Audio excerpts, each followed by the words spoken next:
Hello everyone, कैसे हैं आप सब लोग। उम्मीद करता हूँ खैरियत से होंगे। तो आज की इस वीडियो में हम सिंगापुर इमिग्रेशन के हवाले से बात करेंगे, साथ में कौन सा सिम आप लोगों ने बाई करना है यहाँ पे, एंड स्टे कहाँ पे करेंगे जब आप सिंगापुर यहाँ आते हैं। ट्रिप 1 वीक आते हैं, 5 डेज़ 3 डेज़ के लिए आते हैं, तो कहाँ पे स्टे करेंगे, ट्रांसपोर्टेशन के हवाले से एंड फूड के बारे में आप लोग के साथ में शेयर करता हूँ।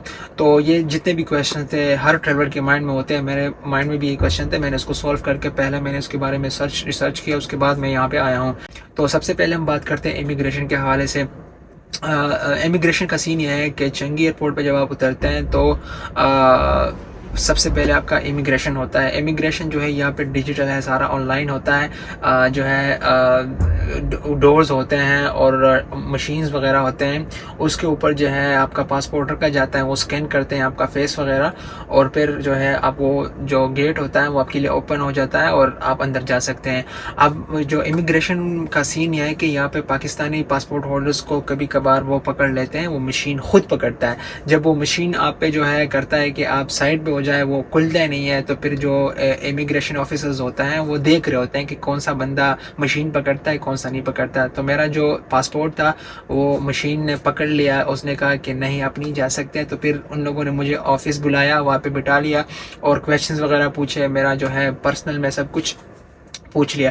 तो इट डिपेंड्स, ये सिर्फ पाकिस्तानियों के लिए नहीं है, बल्कि और भी जो मेरे साथ मिडल ईस्ट के जो लोग थे वो भी साथ बैठे हुए थे, उनका भी पासपोर्ट का मसला था। तो it's depend on you. Immigration का यही सीन होता है, ऑनलाइन होता है सब कुछ, या आपने पासपोर्ट टैप कर लेना, दरवाज़ा आपके लिए खुल जाएगा and you can go towards custom clearance.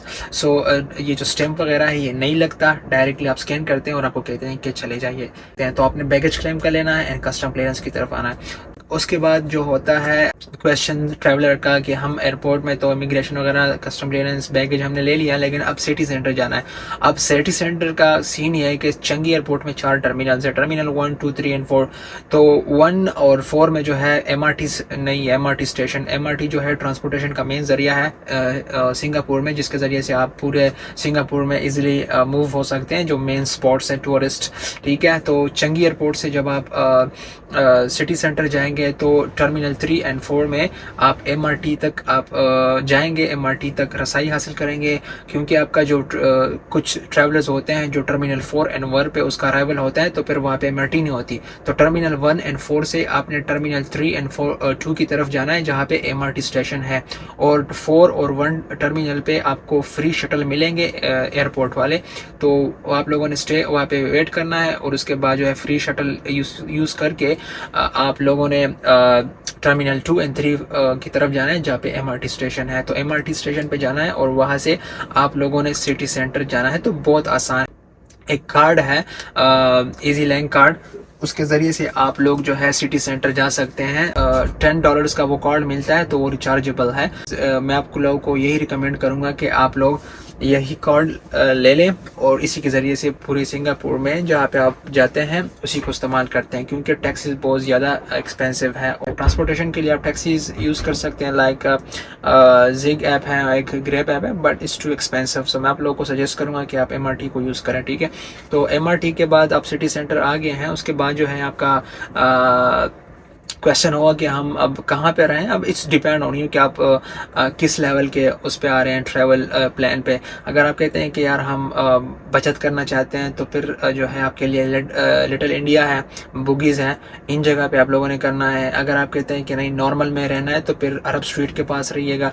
अगर आप कहते हैं कि नहीं मुझे एक्सपेंसिव मैं कर सकता हूँ, अफोर्ड कर सकता हूँ, तो आप मरीना बे के पास जो होटल्स हैं वहाँ पे आप रह सकते हैं। तो ये स्पॉट्स हैं सिंगापुर में, लाइक मरीना बे जो होटल्स हैं वहाँ पे, little India, chinatown and Bugis, ये जो है यहाँ पे आप होटल्स जो है बुक कर सकते हैं। तो मैंने बुगीज़ पे किया है क्योंकि हॉस्टल हैं बहुत ही ज़बरदस्त हैं, उसकी मैं एक वीडियो बनाऊंगा अलग और आप लोगों को दिखाऊंगा। मुझे तो बहुत पसंद आया, पहली बार कोई हॉस्टल मुझे ज़िंदगी में पसंद आया है, क्योंकि चाइना में हम हॉस्टल में रहते हैं लेकिन उसका इतना मज़ा नहीं है, ये बहुत ही ज़बरदस्त है, फैसिलिटीज़ बहुत ज़्यादा है यहाँ पे, तो चीप भी हैं और सब अट्रैक्शन जो है पास है, MRT स्टेशन भी है यहाँ पे। तो मैं आप लोगों को यही रिकमेंड करूँगा कि आप बुगीज़ में स्टे करें, यहाँ पे हलाल खाने अगर आप मुसलमान हैं, और साथ में यह है कि यहाँ पे इंडियन फूड भी मिलता है, सब कुछ मिलता है, बंगाली फूड भी मिलता है,